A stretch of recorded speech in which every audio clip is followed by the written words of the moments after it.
Voyons maintenant les bases d'une scène 3D dans New. On n'est pas obligé d'être connecté dans le viewer permet de voir de la 2D. On peut donc travailler directement d'une manière non connectée et créer comme ça ces géométries 3D. 3D, géométrie. Et je vais par exemple choisir sphère. Lorsque vous faites un objet, vous avez comme ça l'objet natif. Je vous conseille, lorsque l'objet est sélectionné, d'utiliser Tab et de mettre Transform Geo. Transform Geo permet de mettre comme ça les valeurs de transformation d'une géométrie 3D. Vous avez directement dans la vue le point pivot, CTRL ALT pour déplacer le point pivot dans la vue active. À ce moment-là, lorsque vous lâchez CTRL ALT, vous pouvez replacer votre objet et réajuster le point pivot, soit dans la vue, soit directement dans les paramètres qui sont là. L'avantage du Transform Geo, c'est que si vous en créez un autre, Tab, vous pouvez reconnecter l'objet, remodifier le point pivot et replacer votre objet. Bilan, une seule instance géométrique suffit et vous avez comme ça deux duplications grâce aux deux espaces objets Transform Geo. Attention, ça peut sembler parfois un peu perturbant. Je manipule les Transform Geo, je reclique sur la sphère et je vois la sphère d'origine. Cela vous permet simplement de visualiser la sphère d'origine et si vous cliquez sur les Transform Geo, vous voyez les Transform Geo. Vous avez des astuces lorsque vous cliquez sur sphère de demander que le display soit off. Si vous prenez les Transform Geo, display, à ce moment-là, vous pouvez mettre tout simplement texture and wireframe ou texture. À ce moment-là, vous faites ça sur les Transform Geo, ce qui vous évite lorsque vous cliquez sur sphère d'afficher la sphère. Bien sûr, ne pas oublier que pour les Transform Geo, vous devez réactiver le display. Si vous ne modifiez pas l'aspect du rendu, le rendu du Transform Geo va ne rien changer du tout par rapport à sa connexion d'origine qui est la sphère. Maintenant, pour faire un rendu, c'est là où le viewer se connecte. Il suffit tout simplement d'aller dans 3D et de choisir Skyline Render. Lorsque vous connectez la 2D, le Skyline Render va automatiquement faire un rendu qui va contenir des informations de vecteurs et des informations de Z ainsi que le RGB et alpha. L'alpha est bien entendu le vide de la scène vu qu'il n'y a aucun recouvrement géométrique. Comment maintenant incorporer des objets dans la scène, dans la connexion de la scène du Skyline? Il y a plusieurs techniques. La première consiste tout simplement à cliquer dans 3D scène, de connecter scène, object et d'aller chercher à chaque fois chaque objet en connectant. C'est sympa quand il y a deux objets, mais vous allez voir qu'on est très vite débordé et qu'il y a parfois beaucoup d'objets 3D. Je vous conseille de sélectionner dans ce cas-là ce que vous désirez avec Shift pour faire une multisélection. Puis vous faites Tab et vous tapez tout simplement scène. Automatiquement, ce qui est sélectionné sera connecté à scène.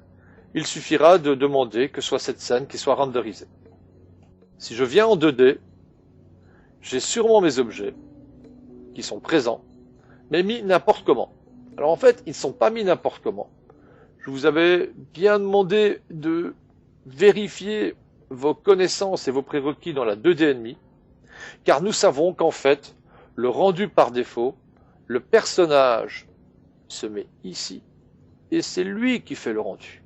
Bilan, quand je regarde, il est légitime que je vois ma sphère de cette manière. Créons maintenant une caméra. Bouton droite, caméra. La caméra se trouve au centre de la vue, comme le spectateur, comme le personnage qui voyait le rendu préalable. N'oubliez pas de connecter la caméra au skyline. Si vous voulez voir votre vue caméra, vous faites caméra.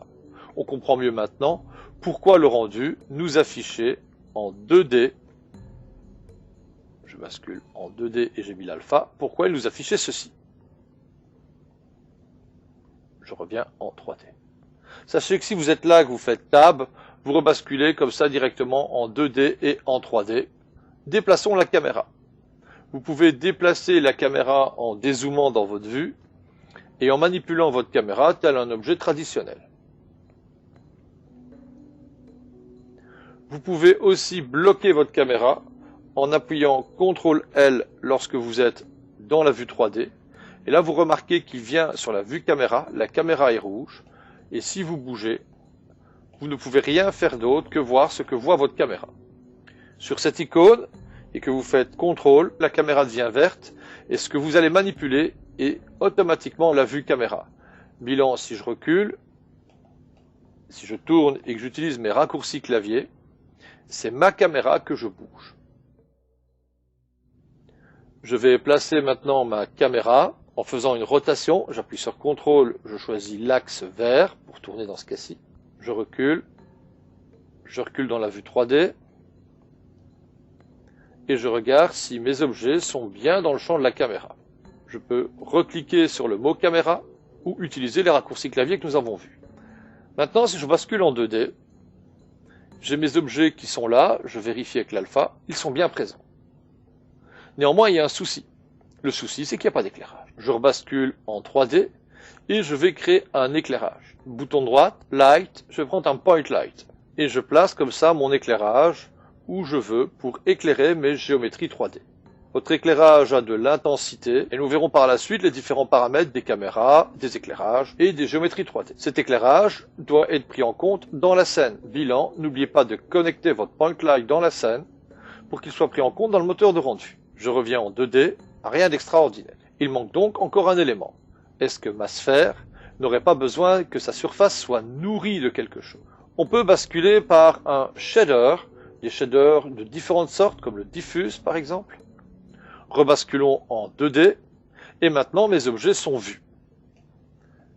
Bilan, nous retrouvons ici la même structure qu'une scène 3D.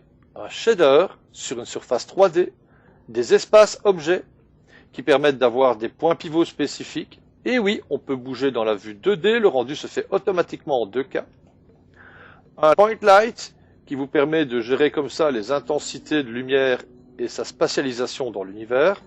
Une scène qui va prendre en compte les espaces objets, le Point Light, et qui va nourrir le rendu. La caméra permet quant à elle de voir et de cadrer au mieux votre scène. Vous pourrez remarquer qu'à la sortie du rendu, on a du RGB de l'alpha et des informations sous pixels.